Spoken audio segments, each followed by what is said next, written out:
I'd like to call to order this regular council meeting in the town of Saugeen Shores, and the first order of business is a declaration of pecuniary interest.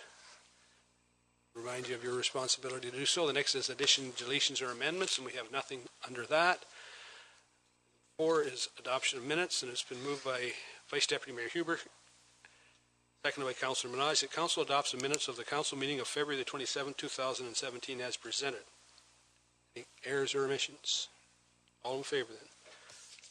It's carried.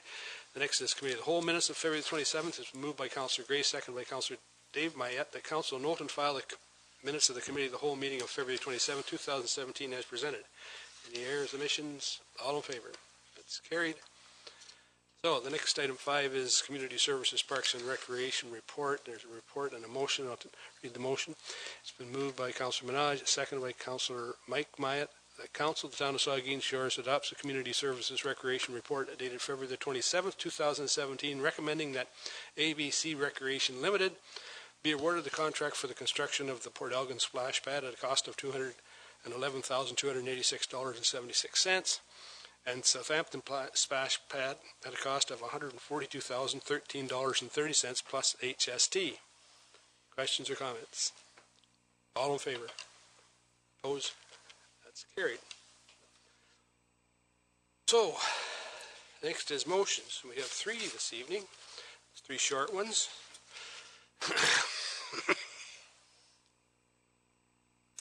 First one has been moved by Deputy Mayor Charbonneau and seconded by Councillor Grace. Whereas on October the 5th, 2016, the Ministry of Environment and Climate Change advised that it expects Unifor to deliver the results of an acoustic audit of the industrial wind turbine at its Port Elgin Family Education Centre by no later than June the 30th. And whereas the continuing and numerous public complaints about the operation of this wind turbine, combined with the concerning results of noise monitoring undertaken by the MOECC field staff, underscores the immediate need for a thorough, comprehensive and independent acoustic audit.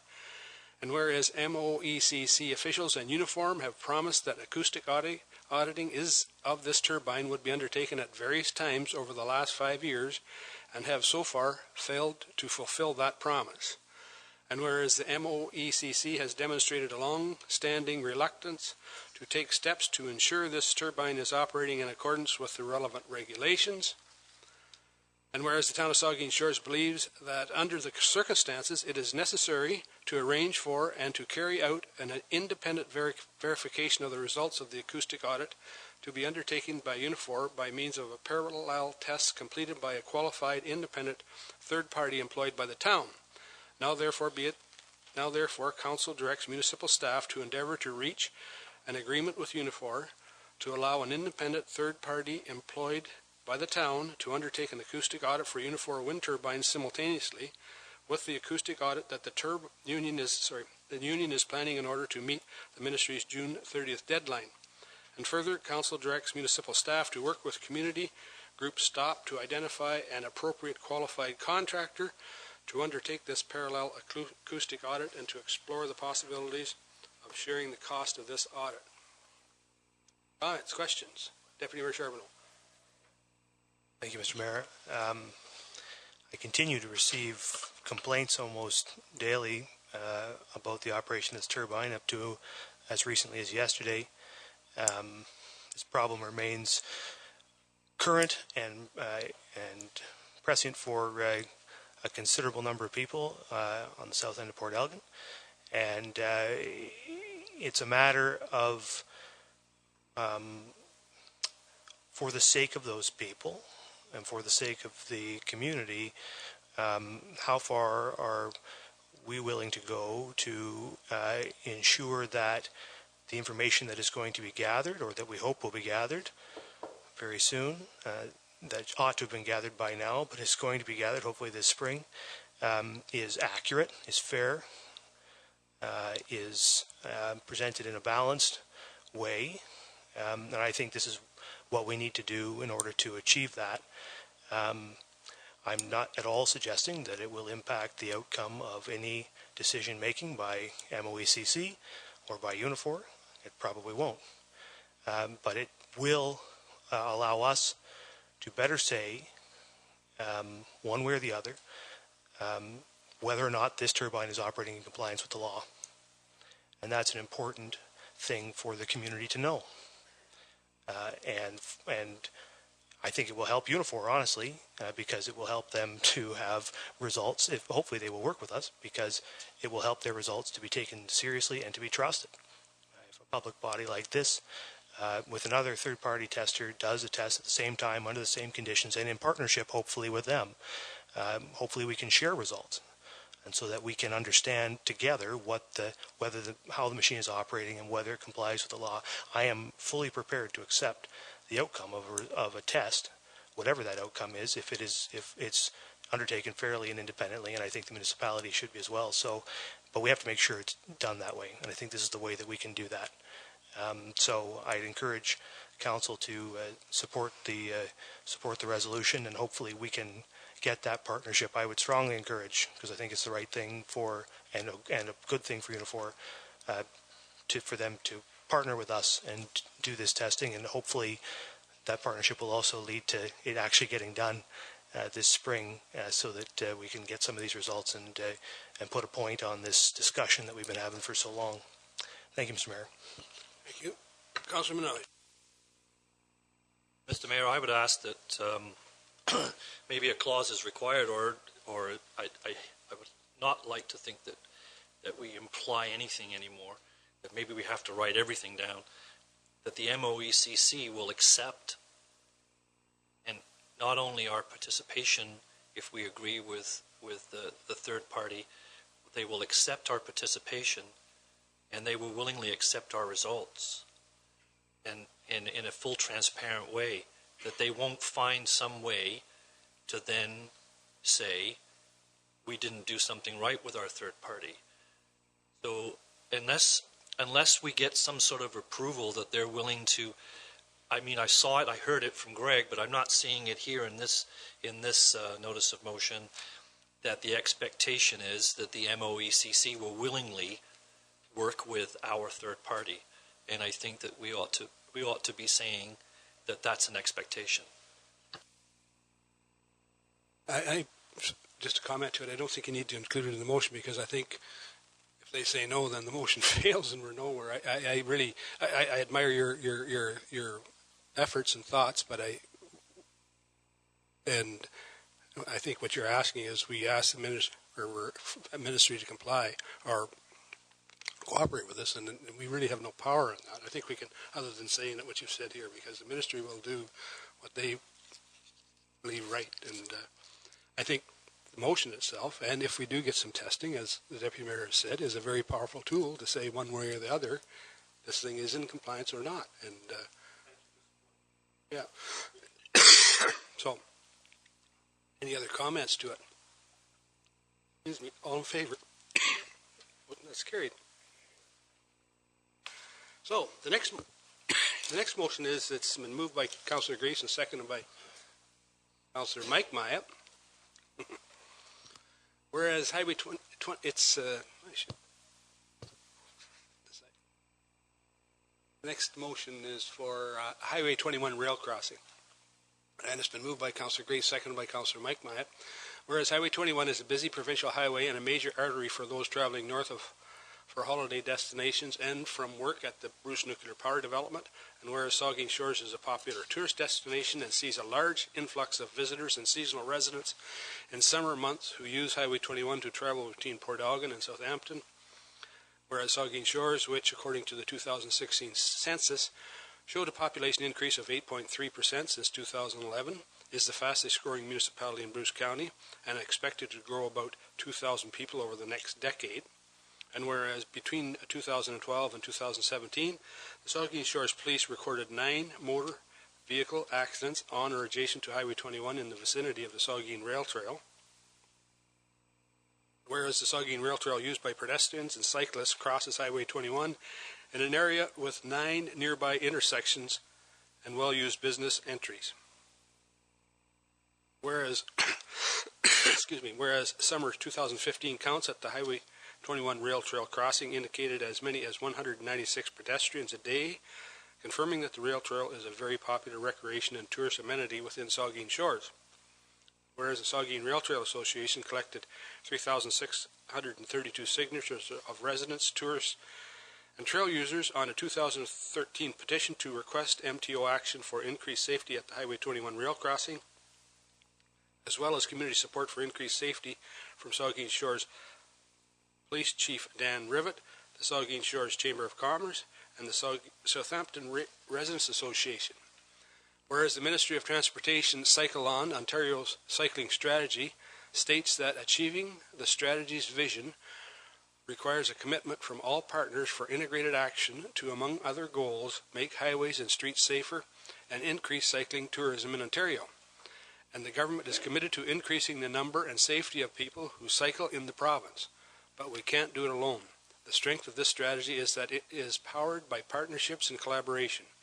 We need the support of municipalities, the broader public, road users, businesses, and non-governmental organizations. And whereas 2013 efforts by the town staff and provincial elected officials did not result in significant safety improvements in this stretch of Highway 21. Now therefore, the Council of the Town of Saugeen Shores directs municipal staff to invite Ministry of Transportation officials to meet to discuss strategies for improving safety on Highway 21 between Port Elgin and Southampton, especially near the Saugeen Rail Trail crossing. Directs municipal staff to consider possible safety strategies in preparation for this meeting.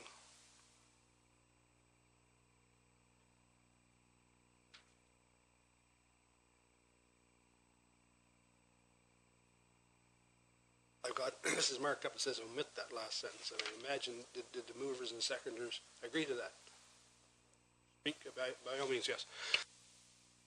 Thank you, Mr. Mayor. This being my motion, first of all, I wanted to comment on, I guess the proper procedure for this is to move a motion to the amendment. So I have discussed this with my seconder, Councillor Myatt, I'm proposing an amendment to the enactment section, which is that second clause, to remove the clause which says including a uniform speed limit of 60 kilometers an hour and improved signage. On consideration, I think that this amendment would allow staff to forward appropriate safety strategies instead of having them prescribed by council prior to their discussion. So that's the motion. First, I would like to put forward, and then I have other comments on the motion in general.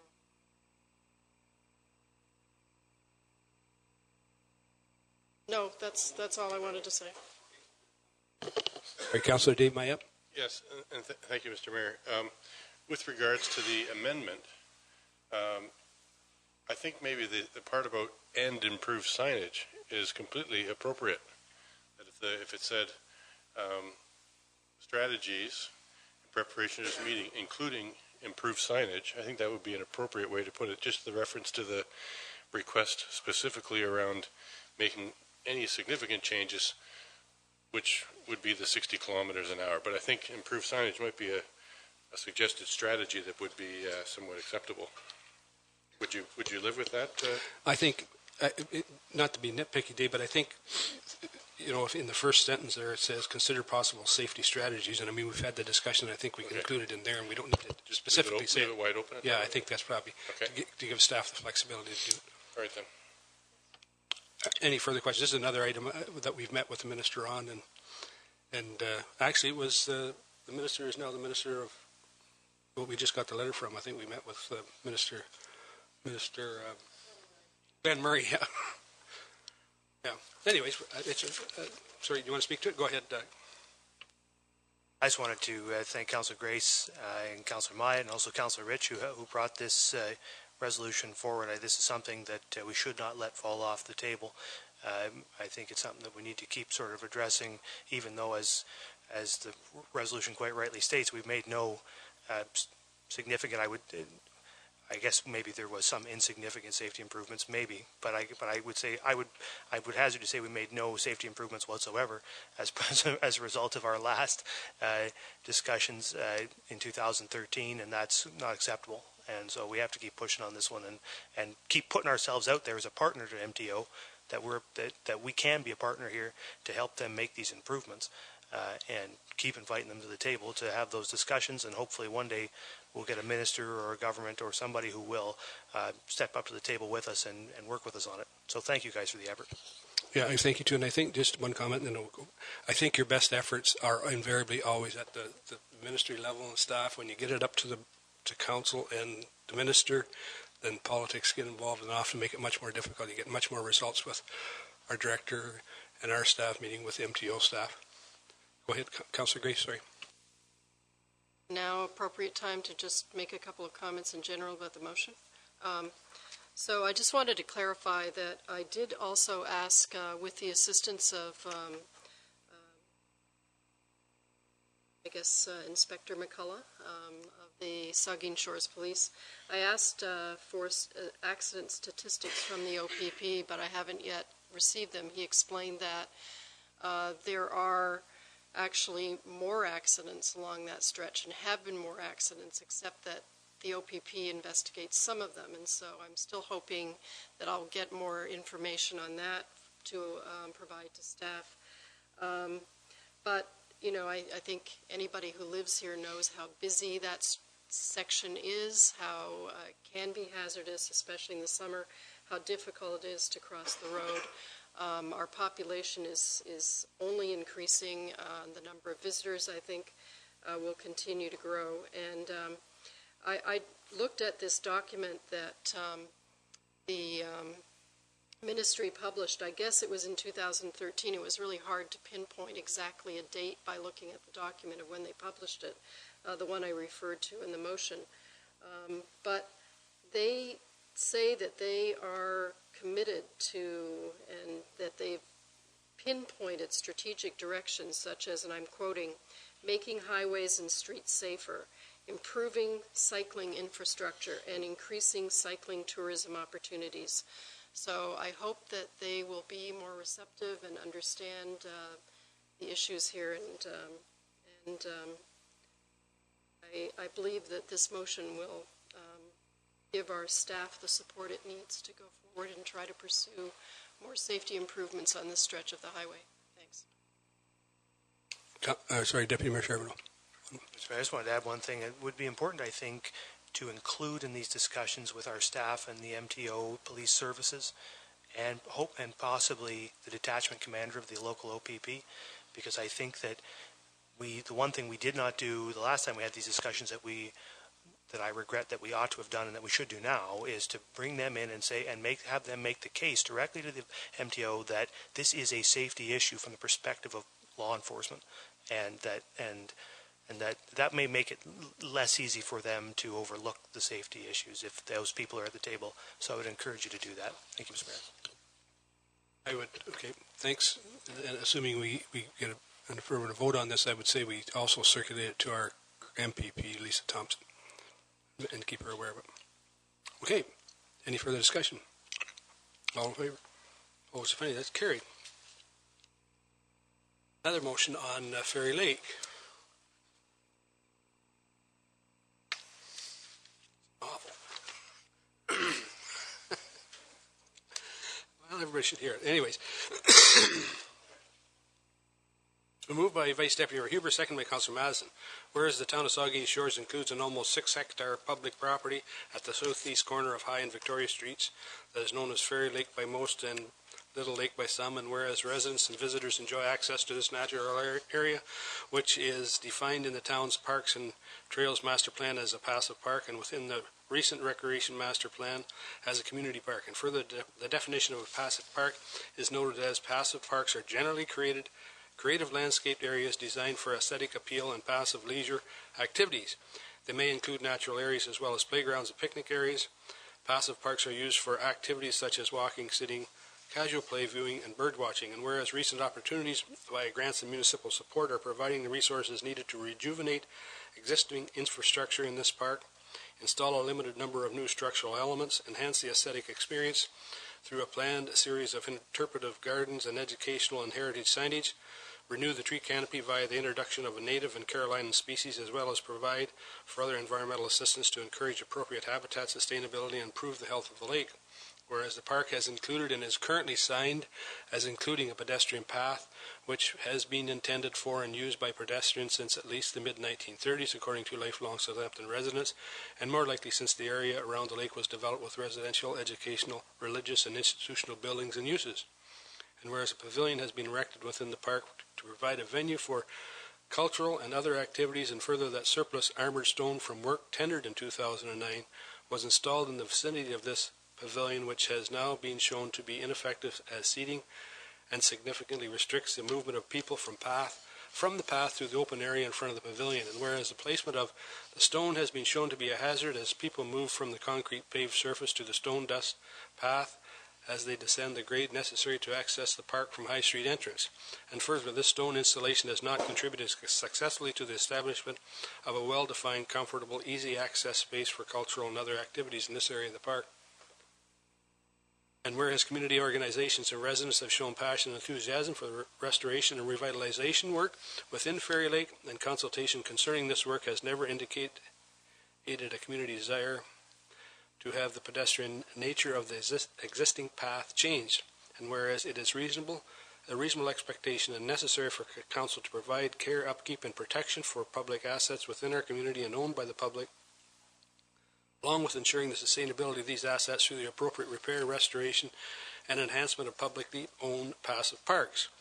And whereas the work at Ferry Lake is being undertook in part as the town's response to the celebration of the sesquicentennial and is providing an opportunity to create a legacy installation for future generations.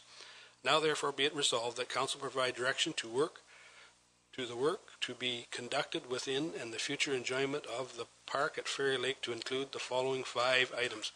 1. The complete removal of the armor stone insulation in front of the pavilion adjacent to the existing path, along with a subsequent determination of appropriate grading and vegetative plantings within the open space in this area to enable more accessible, comfortable use of this area for cultural and other activities, and to improve the aesthetic profile of this highly visible area of park, and consider this site's connection to further future upgrades to the park, including washroom facilities. 2. The deliberate preparation of tender or other work documents to ensure that the intended grading and/or rebuilding of the path around Ferry Lake is designed and completed to provide for and continue the historical legacy of a pedestrian walking experience within this passive park. 3. More specifically and further, that Council enact an amendment to the traffic bylaw which defines this pedestrian path within the Ferry Lake Park as a sidewalk, which would then effectively enable signage and enforcement of item 10.2 in this bylaw, which states no person on roller skates, roller blades, riding in or on a coaster, skateboard, toy vehicle, bicycle, or similar self-propelled device shall go upon any sidewalk except within the crossing of a sidewalk, when crossing the sidewalk. 4. That High Street vehicular access point be clearly restricted to delivery purposes associated with the use of the pavilion and for town maintenance vehicles, and that parking is not permitted within the park at Ferry Lake. Further, that every individual or group using the pavilion will be informed of the appropriate use of this access, and that parking is not permitted within the park. The parking bylaw in item 7.1 indicates that parking is prohibited. Signage not required as follows. No person shall park a vehicle, A, on or over a sidewalk. Signage would, however, be appropriate to install at the High Street vehicular access point, indicating the limitations concerning the vehicular access. Excuse me, and that the environmentally friendly mitigation elements, including the removal of lawn grasses and the potential addition of shrubbery materials and other ground treatments, be undertaken to reduce the attractiveness to Canada geese of areas adjacent to the park on the south side along High Street and along Matheson Park to the east. Comments, questions? Councillor Dave Mayette. Excuse me. Thank you, Mr. Mayor. Obviously, a great deal of effort was put into this motion, and it's demonstrated by the detail that's included. It just occurs to me that before I get into the specific actions that I'm going to question, that making broad brush recommendations around aesthetics in any particular park, be it waterfront or playground or anything else, usually comes through the recommendation of one of our parks or trails or recreation committees, and that if the council member or the staff person who is on that committee were to come to a consensus of the committee and make a recommendation, then that would formulate a recommendation that we would see here before us. And so this is a little bit, to me, out of order, or not out of order, I should say, but non-ordinary. And in specific, my time before becoming committee council, I spent a few years on the Parks and Trails Advisory Committee, and during that time, we did a number of visits and even outdoor meetings at the Ferry Lake and the new pavilion that was installed there. And the armor stone that is proposed to be removed by this, I think, was an excellent place for people to sit, particularly when there's a concert on, and not everybody thinks ahead enough to bring down a lawn chair or a stool to sit on, and with the exception of sitting on the ground, the armored stone provides some place for you to take a rest or to stop and listen to music. So I really have a difficulty understanding the reasons behind that one, and the other one was the restricting this to being a sidewalk and having no bicycles. There's a lot of children that I think use that section of park to go to school in the morning, and then come home in the evening, and that bicycles probably a preferred mode of access for kids in junior school, and to say no bicycles are allowed in that park anytime, I think is a little bit restrictive. I'm sure that I'm aware that bicycles on a pedestrian walkway and in town sidewalks pose a hazard to pedestrians. But in this case, I'm not sure I fully embrace the concept of restricting it to no bicycles in this area. So those two things I'm having a little bit of trouble with, and if I could get some maybe explanation from the mover on that, I would appreciate that also. Go ahead. Thank you, Mr. Mayor. If you read through Accessibility Committee minutes over the last little while, there have been recommendations made via that committee concerning maintaining a pedestrian path at Ferry Lake and ensuring that it is for pedestrians and that bikes are not allowed. So this is not coming from just out there. It's coming because there has been a little bit of community consultation concerning the work at Ferry Lake. However, messages conveyed at those meetings don't seem to be responding to comments or things that have come out of other committees and from those meetings themselves. So I would question and challenge the idea that children ride their bikes to school on the Ferry Lake Trail. I don't agree with that, and certainly there have been some kids perhaps who come down the Gray Street access and scoot over there, but they don't do it very often. It's not a particularly safe road. It's pretty slick when it's at all wet, and plus it's people's backyards. A child who's riding their bike along Victoria Street, quite frankly, it's a lot longer distance for them to go down to the park to ride than to just shoot along Victoria Street. So my personal opinion would be that kids are not riding their bikes to get to school by using the Ferry Lake Trail. I would also just question the need to have a multi-use trail in there when you look at what the work is that we're intending to do is to enhance the park. And granted, we've had this incredible thing happen with the removal of all the trees, but that sets up an opportunity to have some regrowth and rebirth of species that maybe are fighting to get up there, and also some replanting. And there's going to be some gardens installed that have purposes. They're going to tell stories. There's some interpretive elements being put in there. There's the potential perhaps even for some tree sculptures. It's setting the stage for a very powerful person experience that, it's about people enjoying the space.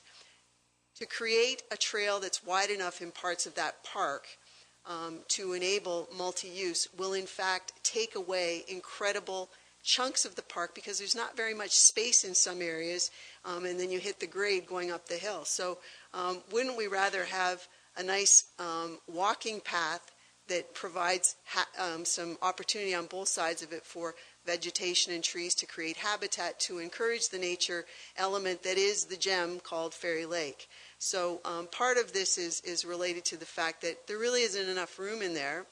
for a multi-use trail. It's a closed loop situation, so it's not like the rail trail. It's not like some of the other trails in town. It definitely is a space that we're trying to create a person experience to enjoy nature. The point about the pavilion is the arbor stone was surplus, so it was literally just decided to put it in there. And if you've been at a concert there, yes, there are some people that sit on those stones, but what you're seeing happening is that because of the barrier that the stone provides, just when you first come into the park, you don't have access to the grass in front of the pavilion. There's a long way around there, and people just set their lawn chairs up behind the stone, and it becomes this really interesting thing where there's nobody in front of the stone, and there's very few people sitting on the stone, and it impedes access on the trail on both sides. So the stone is just in the wrong place. And it would be advantageous to remove the stone, think about the space, probably put some stone back in there, but think about where are we potentially going to put a permanent washroom someday. That's in the works for Ferry Lake down the road. Where's that going to be? Let's make the space reflect the realities of what we're hoping to create there. We're about to invest significant amounts of money into that park, and the decimation of the trees out of there was devastating, but it's an incredible opportunity to create a legacy installation for the next 100 years here.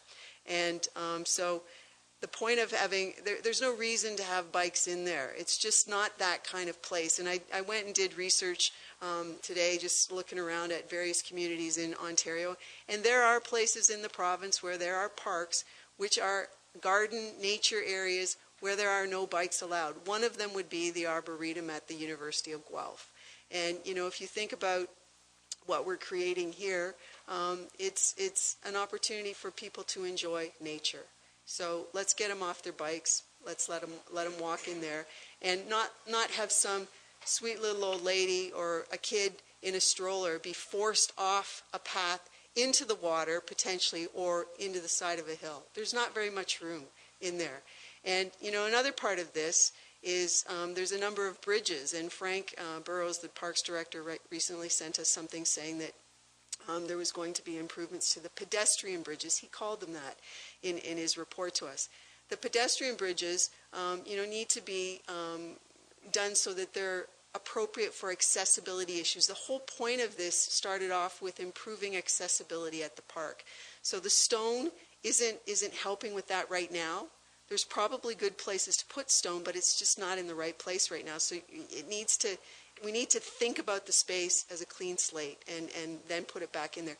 And I will remind you that the stone was surplus to retaining wall work. It was not cut or provided to the town as sitting stones. So they were never intended to be used in that format. And they've been shaved, yes, but there are still places where they're pretty sharp on the edges. So this is just all about us doing something pretty spectacular with the park and setting it up to be the gem that it has been and that it will be. So thank you very much. Thank you. Councillor Dave, or Mike Myatt. Thank you, Mr. Mayor. I won't be supporting this motion. I think we're meddling in a very serious way into operations. And I think that we're trying to dictate how we as a council are going to shape a park that I feel that really, listening to some comments, and I concur with Councillor Mayatt on his comments, I think this report, after hearing council comments around the table this evening, needs to go back to staff for a staff report and come back with a staff recommendation. I take a look at the work that's gone on in this community dating back to 2004 with our Parks and Trails Master Plan, where we have made a pretty clear statement to this community and communities around the province of Ontario that we are a bike-friendly community. And I've had discussions around this table with one or two councillors about a motion coming forth in the near future declaring Saugeen Shores as a bike-friendly community. I am really, really hesitant to send out a message to our community that we're shutting down a park for cyclists around a trail system. I take a look at the trail system between Port Elgin and Southampton. It's called the Woodland Trail.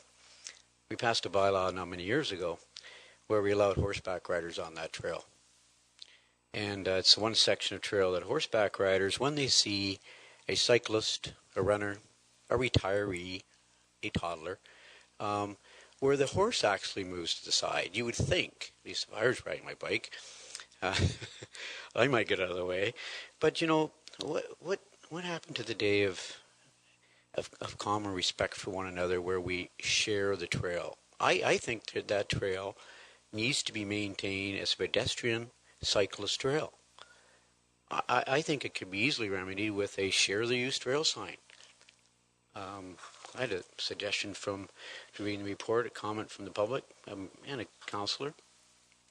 And the comment was, please share the trail. I'm just going to get to it here. Cyclists, reduce your speed. Prepare to dismount and walk around pedestrians. There's just two ideas. I come up with 5 others that you might want to put on a trail sign. But you know, I just think that I think we're sending out the wrong message to the community. Being a quote bike-friendly community, which I hope we declare as a council in the very near future. I will be supporting it. We need to send a message out to Grey Goose counties, people around the province, to say, come to Saugeen Shores. Use our trails. Spirit of cooperation. Pedestrian cyclists using the trail together. Common respect. I think that trail could easily be used and shared by pedestrians and cyclists, Mr. Mayor. Councillor Minaj. Thank you, Mr. Mayor. Well, as the journey continues as a member of council, I feel like I'm in a course of academia here on small town politics, and this is definitely a party to that.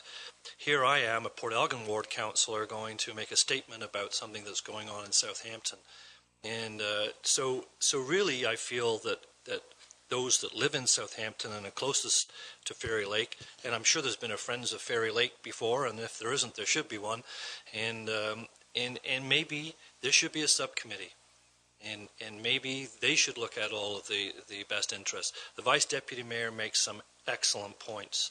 Staff have made some excellent points. My colleagues talking about the cyclists being able to dismount, families riding bicycles around Ferry Lake. They get to Ferry Lake and then they're told they can't ride around it. I don't know if I agree with that. So what I'm finding is, and I'm sure that if I had brought a notice of motion with about this many recommendations, I would have been summarily dismissed and told, go back and work with staff and then come back with a staff report. So here we are with a notice of motion telling staff that they have to change the armor rock. I'm not in favor of doing that anymore. I've been educated and I appreciate the way it's been done.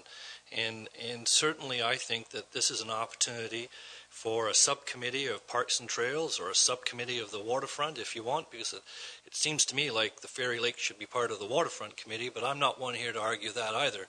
But I'm going to have to say I'm going to vote against the current motion the way it's written, not because I don't agree with it, and in particular because I want Southamptonites first and foremost to have what they want around their Ferry Lake. But I would vote in favor of so much of it, but I can't vote for all of it. So my hope is that you ask staff to come back with a blended report on this and a possible subcommittee. So, okay, Councillor Madison, sorry, Don. I was just about to suggest something. Go ahead, let's hear it. I think you're... What we have to understand about Ferry Lake is that there's only one way in and one way out. The only other way to get into it is through the Matheson Parkette or through somebody's property. If you've ever walked it, you know that it goes from 4 feet wide in some spots to just 2 feet wide in other. I'm looking forward to seeing what our Department of Community Services does with our trail system. But it is a closed system. It's not part of our trail network. As Councillor Mayette said, like our roads between Port Elgin and Southampton, those are great. This is a little different system, and as Vice Deputy Mayor Huber said, in spots you can't see, it's more of a nature preserve, and as other places have done, they have limited access to it. I am all for the bike-friendly community designation. I'm pushing for that myself. This is one of those areas that you should have, shouldn't have, but it is a different loop than what most people really realize it is. one way in, one way out. There's not a lot of space to go once you're in there. Councillor Gay, sure. And that is that I will support the motion, and I do really feel that it should be a pedestrian trail. I'm part of the accessibility committee now. I was in the last 2 years as well, and we walked around that trail as a committee, making recommendations, and it's, you know, the whole trail is not accessible at all. And we were actually almost run down by a cyclist, which is, you know, the hope that people will share the trail doesn't always work out that way. I think we have lots of places that are cycle friendly, and that we will continue to work on that as a goal. And if this was the only way for kids to get to school at GC Houston, that might be different, but it isn't. There's a lot cleaner way for them to get to school than going through the Ferry Lake Trail. You know, I do support this as a pedestrian path. Thank you. We've got some differences of opinion around the table tonight. And a suggestion, I mean, if you want to vote on it, and then, or would you like to refer to the two committees? I think, Mr. Mayor, I'd make a motion to refer the resolution to the Recreation and Active Transportation Committee.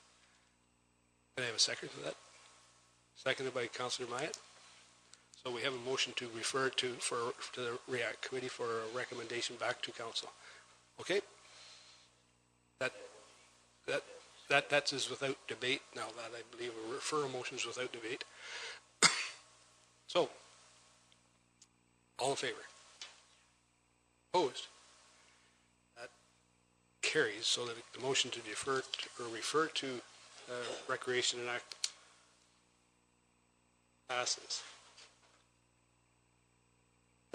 So, we can move on to bylaws. And the next item is bylaws, and the first one is to authorize a tourist agreement with the Chamber of Commerce, and it's been moved by Councillor Dave Myatt, seconded by Councillor Grace, that bylaw 19-2017, being a bylaw to authorize the entering into of an agreement with the Saugeen Shores Chamber of Commerce, is hereby read a first, second, and third time, and finally passed and sealed this 13th day of March 2017. Comments? Go ahead. Thank you, Mr. Mayor. I just wanted to follow up on my comment that I made at the last at the Committee of the Whole meeting, and I noticed there hasn't been a change to the agreement with regard to social media policy or control of our logo, and I would just like to, and I can appreciate why that may be, but I guess I'd just like to follow up with staff and ask whether there is an intent. I understand that there is a social media policy working its way through the administration at the moment, and is it the intent of staff to have the Chamber of Commerce, once that social media policy is complete, to sign on to that policy, to request that they agree to follow it with regard to their work on our behalf as our tourism provider? Staff will certainly meet with the Chamber of Commerce and Tourism to review those policies, no different than what we would with any of our staff here, so that there's a clear understanding. We don't sign off on that here, but there is an understanding that those policies are in place for them to abide by. So that will be the process that we take. If it's Council's desire that we sign into an agreement based on that, it is operations, so I wouldn't suggest it, but if it's Council's decision that that's how they wish to deal with the social media aspect or the use of the logo, then we can certainly develop something like that. It is, if I may, Mr. Mayor, I feel like it's just slightly different than operations in my view, because we're dealing with a third-party contractor. So because it's outside of our standard operations, I feel like we should have an agreement, and we should also have somebody internally managing our logo and how it's used, and those things. I just feel like we need to have those things in writing somehow. Maybe not in this agreement, but perhaps somebody else. The CAO would like to comment. Yes, thank you for the question through you, Mr. Mayor. The Deputy Mayor is correct. Staff have been working on an updated social media policy. It will be coming to Council in about the next 4 weeks or so, and included in it is a provision that any contracted service provider, so not just the Chamber, but we do have other service providers that are using social media on our behalf, would be bound by those rules. Okay, all in favor then? Opposed, if any? That's carried. The next item, the next item is official plan amendment 1020 Highway 21 for Hill, and it's been moved by Councillor Madison, seconded by Deputy Mayor Charbonneau, that bylaw 20-2017, being a bylaw to adopt amendment number 9 to the Town of Saugeen Shores Local Official Plan 90-2012 by 1817955 Ontario for lands known municipally as 1020 Godrich Street, Town of Saugeen Shores, hereby read a first, second, and third time. Finally passed and sealed this 13th day of March 2017. Questions or comments? Councillor Minaj. Question about process that I'm not currently remembering. If we go with the official plan amendment and the zoning bylaw amendment, and then the developer decides that no, that's not what they want to do, they're not going to do it after all, that land is forever changed with those provisions there, or is it tied to the development? We're going to change it. It's not tied to the development. Is that correct? If he doesn't build it, the zoning and the official plan amendment will take a force and effect. So whatever those permitted uses are that are in this bylaw will be permitted. That doesn't preclude another developer buying it and going through the same process and changing it into something else. Okay, fair enough. All in favor then? Opposed, if any, that's carried. So the next item is a zoning bylaw amendment for the same piece of property, and it's been moved by Deputy Mayor Charbonneau, seconded by Councillor Madison, bylaw 21-2017, being a bylaw to amend zoning bylaw number 75-2006, being the comprehensive zoning bylaw for the Town of Saugeen Shores by 1817955 Ontario Limited, Hill for lands known municipally as 1020 Godrich Street, Town of Saugeen Shores, is hereby read a first, second, and third time. Finally passed and sealed this 13th day of March 2017. Any questions or comments to this? All in favor? Carried. The next item then is establish a Saugeen Beach Road as a highway. It's been moved by Councillor Mike Myatt, seconded by Councillor Madison, that bylaw 22-2017, being a bylaw to establish and assume Saugeen Beach Road into municipal road system as a public highway for public use, is hereby read a first, second, and third time, and finally passed and sealed this 13th day of March 2017. Any questions or comments? All in favor? Opposed, if any, that's carried. Next item is authorized the acquisition of land, and it's been moved by Councillor Minaj, seconded by Vice Deputy Mayor Huber. That bylaw 23-2017, being a bylaw to authorize the acquisition of land, is hereby read a first, second, and third time, and finally passed and sealed this 13th day of March, 2017. Any questions or comments? Oh, you got a question? In the report, it says that where immediate possible uses of the land include recreational opportunities and partnerships with outdoor groups. Does this mean that if the town goes through with this purchase, that land would become public land accessible for anybody that wants to go in there and wander around the woods and whatever they do in the woods, collect mushrooms or whatever they do, watch birds?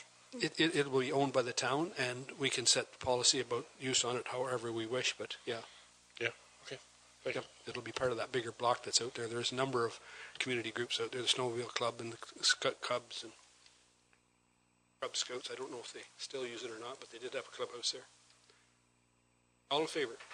Opposed? That's carried. So we now need to go into close to public session. It's been moved that Councillor Madison, seconded by Councillor Mike Myatt, the council move into close to public session to discuss matters in accordance with bylaw 63-2015, section 3.8.2D, labor relations or employee negotiations with respect to the IUOE Local 793 negotiations. All in favor? That's carried. We'll go into the committee room. We're moved by Councillor Mike Myatt, seconded by Councillor Madison, that council arise from the closed public session and resume the regular council meeting. All in favor? That's carried. Been moved by Councillor Minaj, seconded by Councillor Dave Myatt, that council approves the negotiation process with the International Union of Operating Engineers Local 793 to proceed to a ratification vote by the union members. Any discussion? All in favor? That's carried. It's been moved by Councillor Grace, seconded by Councillor Dave Myatt, that bylaw 24-2017, being a bylaw to confirm the proceedings of the Council of the Town of Saugeen Shores, is hereby read a first, second, and third time, finally passed and sealed this 13th day of March 2017. All in favor? That's carried.